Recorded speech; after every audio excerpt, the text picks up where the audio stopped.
I'm Mohamad Mohty. I'm a professor of hematology at the Sorbonne University and Saint-Antoine Hospital in Paris, in France.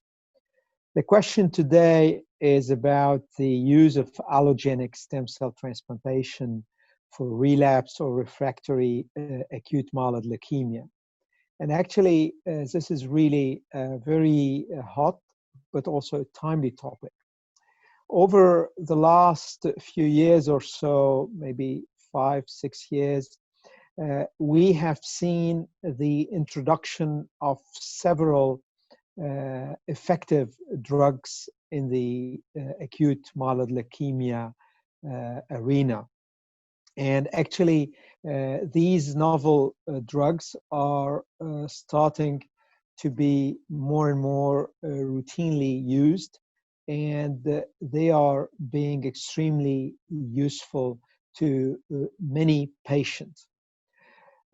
And we owe this to the better knowledge about the different molecular entities of AML, but also better knowledge of the different targets that one can use to design these innovative drugs.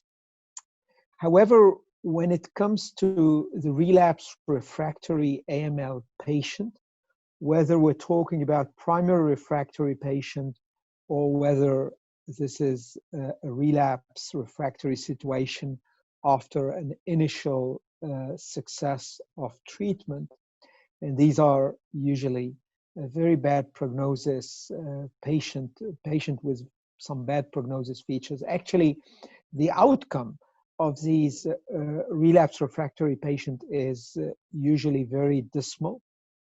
And as far as I know, we do not have many curative options. So definitely, allogenic stem cell transplantation remains an important option because it is the only curative approach. And when you look to the different international guidelines from different societies or cooperative groups, actually in this situation, and whenever it is feasible, which means you have a fit patient and you have identified a donor, definitely these patients are candidate to allogenic stem cell transplantation. And the idea of offering an allogenic stem cell transplant to relapse refractory patient is not totally new one. One of the major, I think, advances we've seen was about 15 years ago when Professor Kolb and colleagues introduced the so-called FLAMSA regimen, which is about using a sort of a combination of a high intensity and intensive cytoreductive sequence of treatment, followed immediately by the conditioning regimen, graft infusion, but also a dynamic modulation of the immunosuppressive therapy and use of donor lymphocyte infusion as prophylaxis.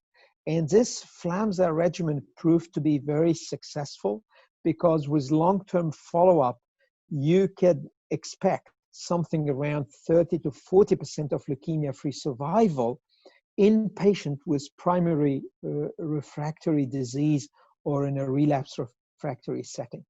And now the use of allo transplant for refractory AML keeps on increasing worldwide, and the results are actually improving. Obviously, different teams like our team have developed a new FLAMSA-like regimens in order to further optimize the disease control and the success of the procedure. But actually, more and more, in addition to allogenic stem cell transplantation, these patients with a relapse refractory disease are being offered rapidly after a transplantation, after engraftment, and in the absence of graft versus host disease, they are being offered maintenance therapy. And we do have many agents which are good candidates And actually, these are the same agents, roughly, that have been introduced outside the transplant setting. For instance, FLT3 inhibitors, which are approved outside the transplant setting, are being used actually for maintenance after transplant.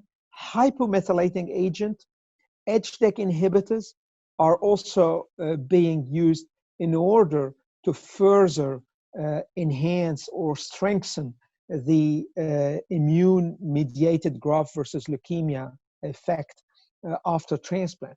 So in summary, actually, we believe that allotransplant, whenever feasible, should be offered to those patients with a relapse refractory AML, because the expected results, especially now with the reduced intensity conditioning regimens and the use of maintenance therapy after transplant, these expected results are going to be rather good compared to what you would expect with any experimental phase 1 agent outside the transplant setting.